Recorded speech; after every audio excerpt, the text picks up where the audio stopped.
ነበረ አስታረቀችን።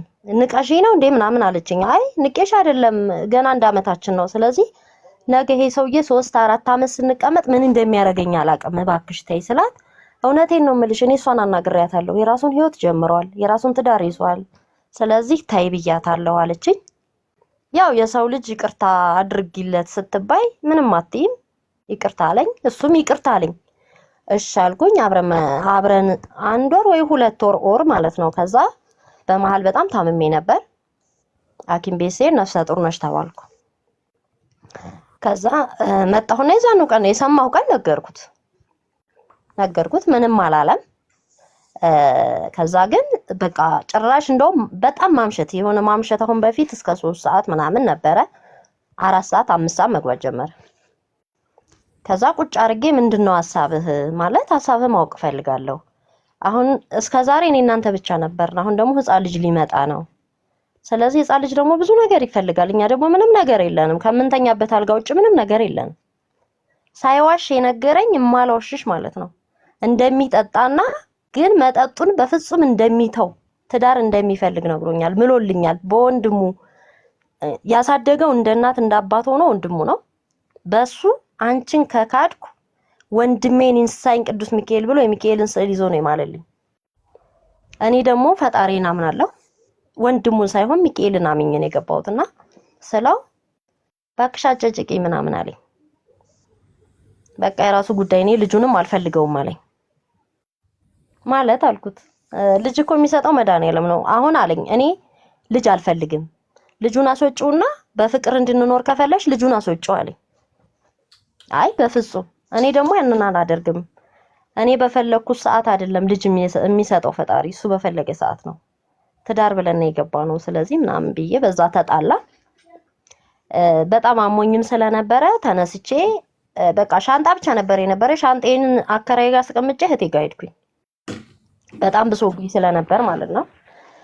ከዛ እህቴ ጋር ሄጄ ሐኪም ቤት ገባሁ። ግሉኮስ ምናምን ተደረገልኝ። በጣም እንዳልኩሽ በጣም ደሜ ዝቅ ብሎ ነበር ምናምን። ቤተሰቦቼ አያውቁም፣ ከሰው ጋር ምን እንደምኖር አያውቁም። መናገርም አልችልም። እህቴ በጣም ኃይለኛ ናት። ከዛ ደም ማነስ ነው ያልኳት ለሷ። 15 ቀን ተቀመጥኩ። በቃ ምንም አይሻለኝም እንዳልኩሽ። ከዛ እህቴ እንደውም በቃ ተጠራጠረች። ምንድነው አንቺ ቶሎ ድነሽ ወደ ስራሽ አትሄጂም እንዴ ምናምን ትለኛለች። ከዛ እሺ ምናምን እያልኩ ልጅ አለቻት፣ ትልቅ ልጅ የኔ ኩያ። እሷ በጣም ጨነቃቸውና የሆነ በሽታ ያዘ ይመሰላቸው። ገንዘብ ከሌለሽ እኔ እሰጥሻለሁ፣ ስለዚህ ሐኪም ቤት ደህና ሐኪም ቤት ሂጂ አለች። ከዛ ስትለኝ የተማረች ናት፣ ባንክ ቤት ምናምን ነው የምትሰራውና ቢያንስ እሷ ትረዳኛለች ብዬ እንደዛ አይደለም ይጣዬ ቤት ሂጂና አወራሻለሁ በስልክ አልኳት። እህቴ እንዳሰማ ጻፍኩላት። ከሰው ጋር እየኖርኩ ነው ስላት ነፍሰ ጡር ነሽ አለች። አዎ አልኳት። በቃ ምንም ማለት አይደለም፣ ልጅ የፈጣሪ ስጦታ ነው። እግዚአብሔር ነገ ማን ያውቃል የስምሽ ማስጠሪያ ሊሆን ስለሚችል፣ ግን ያው እህትሽ እንደማትቀበልሽ አውቃለሁ። ነገሮችን ጊዜ ይፈታቸዋል፣ አይዞሽ አለችኝ። ትንሽ ተረጋጋው። ከዛ ያለኝ አማራጭ ምንድነው የእህቴ ባለቤት ጋር በጣም እንቀራረባለን። ለሷ መናገር አልችልም፣ ለእህቴ ባለቤት መናገር ፈለኩ። ጨነቀኝ። ከዛ ለምን? ምክንያቱም እንዳልኩሽ የባለቤቴን ወንድም በቅርብ በደንብ ያውቁታል እነሱ። በቤታቸው ድረስ ይሄዳል። ከእህቴ ጋር በጣም ነው የሚግባቡት፣ እንደ ልጇ ነው የምታየው ምናምን። ከዛ አማከርኳት ልጅቷን፣ ላባዬ ልንገራቸው ምናምን አልኳት። እሺ ንገሪው አለችኝ። ከዛ አንድ ቀን ማታ እሷ ለቅሶ ብላ እንዳጋጣሚ እህቴ ወጣ ነበርና ቁጭ አርጌ የምነግሮት ነገር አለ አልኳቸው። ምንድነው ሲሉኝ እንደዚህ ነው ብዬ ነገርኳቸው። በቃ ጭራሽ የማያውቁኝ ሰው ይሆን አይደለ፣ የሆነ አደጋ የነገርሽው ሰው ነው ይሆኑብኝ ማለት ነው። በቃ ፊታቸው ቂሪር። ከዛ በኋላ ታዲያ እኔ ምን ላርግሽ? እኔ ለእህትሽም አልናገርም፣ እህትሽ ከሰማችም እንደምታረግሽ ታውቂያለሽ ምናምን አሉኝ። ከዛ ወዲያው ነው የዛን ቀን ማታ ነው የነገርኳቸው። አድሬ ሳለቅስ ጠዋት ተነስቼ ሻንጣዬን ይዤ በፊት ተከራየሁበት ቤት እዛ ግቢ የምታናግረኝ አንድ ልጅ ነበረችና እሷ ጋር ሄድኩኝ። ሌላም ሄድበት ስለሌለኝ ማለት ነው ሄድኩኝ። ከዛ አከራዬ በጣም ጥሩ ሰው ነችና ስመጣ እኔ መጀመሪያም እንዳትሄጂ ብዬሽ ነበር፣ ልጅን የሚያክል ነገር ይዘሽ እንዴት ትሄጃለሽ? እኔ አናግረዋለሁ እንዳልኩሽ ለውጭ ሰው መልአክ ነው። በቃ የሚናገረው ነገር ሁሉ ያሳምናቸዋል። እሷ ያኔ ራሱ ሄዳ ስታናግረው በጣም ቅናተኛ ናት እኮ ስለምትቀና ነው እንጂ እኔ ጭራሽ ነው ያላት ጭራሽ። ከዛ አትቅኝ ቤት ያለ ሴትና ውጭ ያለ ሴት አንድ አይደለም አለችኝ። እንዴ ይሄ እኮ ህይወት ነው። ነገ የሚመጣብኝም በሽታ ይመጣል። ስንት ነገር አለ። ሌላው ቢቀር በሽታውስ ሰው እኮ ጤነኛ ሆኖ ችግር የለውም ስላት ግድ የለሽም እኔ ያናግረዋለሁ ብላ አናገረችው። ስታናግረው ምን ተስፋ አድርጌ ነው መሰለሽ ተስማምቼ የገባሁት እዛ ጋር ያሉት ቤተሰቦች ትተውኛል ጭራሹን ማለት ነው። ስለዚህ ያለኝ አማራጭ ምንድነው? እሱ የቤት ኪራይ ይከፍላል። እሱ የተከራየው ቤት ስለሆነ እኔ እኖራለሁ። መውለጄ ሲደርስ የሆነ ነገር አደርጋለሁ ብዬ አሰብኩኝና አስታረቀችን። ስታስታርቀን በጣም የገረመኝ ማለት ነው ተስማምቶ ነይ ስትለኝ ይቅርታ አድርጌልሻለሁ አለኝ። ልክ እንደበደልኩት ሰው ማለት ነው። ምንም አላልኩም። ገባሁ አውቃለሁ። እኔ ማለት እርግጠኛ ሆኜ ይተዋል ብዬ ምናምን አሚሮን አሳምኜ አልገባሁም። ለማስመሰል ገባሁ። መኖር ጀመር። 15 ቀን ነው በሰላም የኖር ነው ማለት ነው። ወይ ነግቢ። ከዛ ቀጠል መኖር ማለት ነው ጀመረ። እሺ ሙስ ቆይ አንዴ ሃው እሺ ችግር የለም። ሴቶች መቼ ዋጋችሁ እንደምታውቁ አላውቅም። መቼ እዚህ ስማች ክብር ይመጣል ይናል። እሺ አቡዬ መጥቻለሁ። ከዛ እንደዛው ጀመረ ማለት ነው። እንደዛው ጀመረ ያለውን ነገር እንደዛው ነው የሚያደርገው። ያመሻል 7 ሰዓት 8 ሰዓት ማታ ስልክ ያወራል እንደፈለገ በቃ ምንም አይመስለውም። ከዛ አሁንም ድጋሜ አናገርኩት። ምንድነው ፍላጎትህ ምንድነው? ልጃችንን አብረን እናሳድጋለን ወይስ አትፈልግም? ከዛ የሚያወራው ወሬ እኔ ግራ ይገባሻል። በቃ አንዳንዴ ጥሩ መላክ ይሆናል። በቃ መላክ ማለት ነው። ከዛ እንዳልኩሽ በደንብ አከራየም እኔ ጥፋተኛ እንደሆንኩ ነው የምታረገው።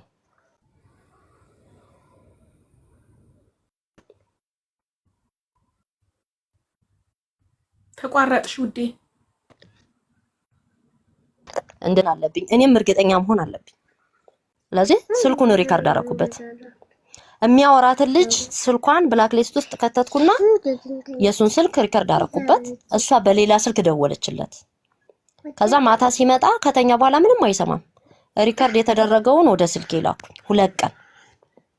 ከዛ አንድ ሴት አይደለችም 2-3 ሴቶች ናቸው። አንዷን በዚህ ጊዜ እንገናኛለን፣ አንዷን እንጋባለን፣ በቃ አንዷን እንደዚህ ነው እማይለው። በጣም የሚገርምሽ እኔ የወንዱን ሄሎ ምናምን ሲል የወንድ ከሆነ አጠፋዋለሁ፣ አልሰማም ሁሉ የሴቶቹ ነው ሰምቼ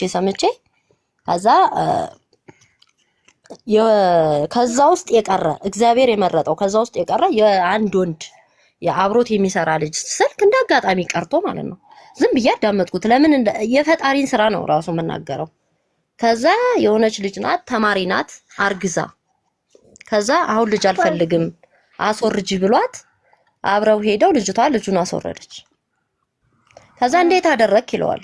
ጨርሰን እየወጣን ነው። በማሽን ነው በምንድን ነው ሲለው፣ አዎ በማሽን ነው። ለምን አረገሽ ስላት እንዳትከዳይ ነው አለችኝ። እኔ ደግሞ አንቺ የተማርሽ አይደለሽም ወይ አልከዳሽም ብዬ ሄጄ በሚካኤል ማልኩላ ሲል በጆሮ ይሰማው ማለት ነው። ምን ታያለሽ ስልሽ አንዳንዴ ከባድ ነው። አዎ ከዛ ይዤ ሄጄ ቀጥታ ላከራዬ ሳትደምጣት እሷ እንዳልኩሽ በጣም የቤተክርስቲያን ልጅና ደነገጠችና እኔን ይቅርታ ጠየቀችኝ። ከዛችን ቀን ጀምሮ ያለኝን ግንኙነት ከሱ ጋር ቆም ቁጭ አድርጌ ከዚህ ቤት እንድትወጣ ፈልጋለሁ አልኩት። ከዚህ ቤት እንድትወጣ ፈልጋለሁ፣ ምክንያቱም እኔ ልጅ ይዤ በሆዴ ከዚህ ቤት አልወጣም። አንደኛ ለምን ተስፋዎች አከራዎቼ ናቸው፣ በጣም ጥሩ ሰዎች ስለሆኑ ማለት ነው እንጂ የዛኑ ቀን ወጣ ነበር ሲጀመር አልመለስም። ከዛ ስለው ምን አግብቶሽ አለኝ። አይመለከተኝም ሲጀመር የኔ ልጅ አይደለም ማለት እኮ። ችግር የለውም አብረን ሰው አብሮ እየኖረ በጓደኝነትም ልጅ እኮ አለ። እንኳን አብሮ እየኖረ የኔ ልጅ አይደለም ካልከኝ ችግር የለውም እኔ ለሚያሳድግ ልጄን እሰጣለሁ፣ ውጣ ከዚህ ቤት አልኩት። አልወጣም ማለት እያልን ጊዜው ደረሰ። ጓደኞቼ ምግብ ቢም ውስጥ ያሉትም ያው የሚታዘቡ ስንት ሰዎች አሉ። በጣም የሚገርማቸው ቤት ውስጥ ምግብ አይበላም፣ ምንም ገንዘብም አይሰጠኝም። እኔ በራሴ በፊት መስተንግዶ ስሰራት በነበረችው ገንዘብ ምግቤን እበላለሁ፣ ምግቤን እጠጣለሁ። እኔ ለሱ በሞት አልሰጠውም። ዝም ብለን መኖር ጀመር ማለት ነው። ከዛ መጨረሻ አካባቢ 8 ወር ሆኖኝ ማለት ነው ይቅርታ ጠየቀኝ። በቃ ይቅርታ ካላረግሽልኝ እንዴ ይቅርታ እኮ ለኔ አይደለም፣ አንተ እኮ እኔን አይደለም የተዳፈርከው ፈጣሪህን ነው። ምክንያቱም እኔም ጋር በሚካኤል እዛችም ጋር በሚካኤል ጭራሽ ደግሞ አልከዳሽም ብለህ እኮ በነፍሰ ጡር ሴት ልጅን የሚያክል ነገር አስወርዳን በሚካኤል ሄደህ ምልሃል። ስለዚህ አንድ ፈጣሪህን ያልፈራህ እኔን ትፈራኛለህ ብዬ እኮ ነው ያልጠብቅም። ስለዚህ ችግር የለውም እኔ ይቅርታ አድርጌልሃለሁ፣ ፈጣሪህን ሄደህ ይቅርታ ጠይቅ አልኩት። ለካ ስራ እንትን ብሎበት ነው እንደዛ የሚለው፣ ስራ ቦታ ስራ ተዘግቶበት ነው። ከዛ በቃ ይቅርታ ካላረግሽልኝ ከዛ ለአንድ ቀን ነው ለሁለት ቀን ይመስለኛል ለቤት አይደለም ለሳምንት ቤት ተቀመጠ።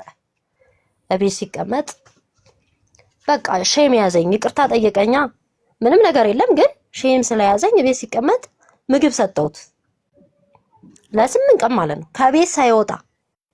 ግን የሆነ ነገር እንዳለ ተጠራጥሬያለሁ። ልክ በ8ኛው ቀን ስራ የጀመረ ቀን ማታ ከስራ 1 ሰዓት ሲገባ ደወለች። ስትደውልለት እንዴት ነሽ ምናምን የት ነህ ስትለው ቤት ምን እየሰራህ ራት። በቃ ማለት እኔ ሌላውን ሳይሆን ትቼው ጥፋቱ እንዳለ ሆኖ ትቼው ይቅርታውን ለፈጣሪ ጠይቅ ብዬ ምግብ ብቻ እንዳልኩ ሰጠዋለሁና ሽሮ ሰጥቼው እየበላ የት ነህ ምናምን ስትለው ቤት ምን እየሰራህ ምግብ እየበላው ሽሮ ሲላት ሽሮ ምናምን ስትል ማን ነች አልኩት። አውቄያለሁ ማን እንደሆነች ጭምር አውቃለሁ። ካሁን ቀደም እንደምትደውልለት አውቄ እንድሰማ ማን ነች ምን ይመለከታታል አንተ የምትበላው ነገር አልኩት። ከዛ ስልኩን እንዲዞር አድርጎ እንዳሰማ ዘጋውና ምን አገባሽ አለኝ። ዴለም ደግሞ ያገባኝ አንተ ምን አይነት ፈጣጣ ሰው ነህ አልኩት።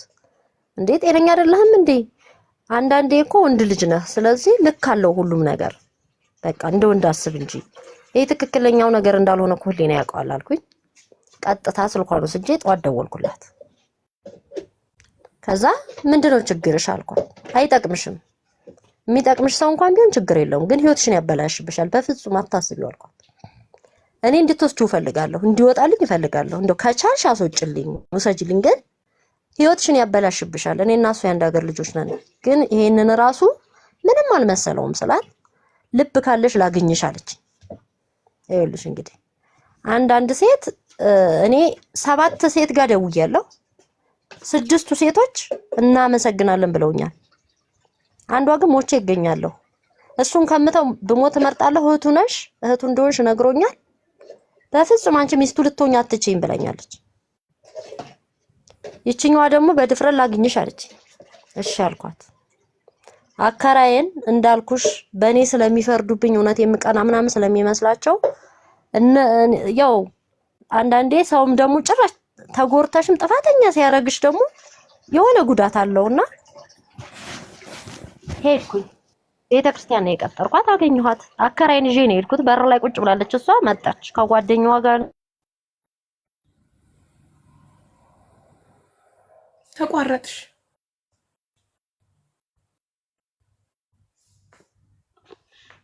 ተቋረጠ። ሰስፔንሱ ላይ ቤተክርስቲያን በር ላይ ተቀጣጥረው ሊገናኙ ሲሉ ተቋረጠ። ወይኔ አጓጊ ቦታ ላይ ምንድን ነው የተፈጠረው?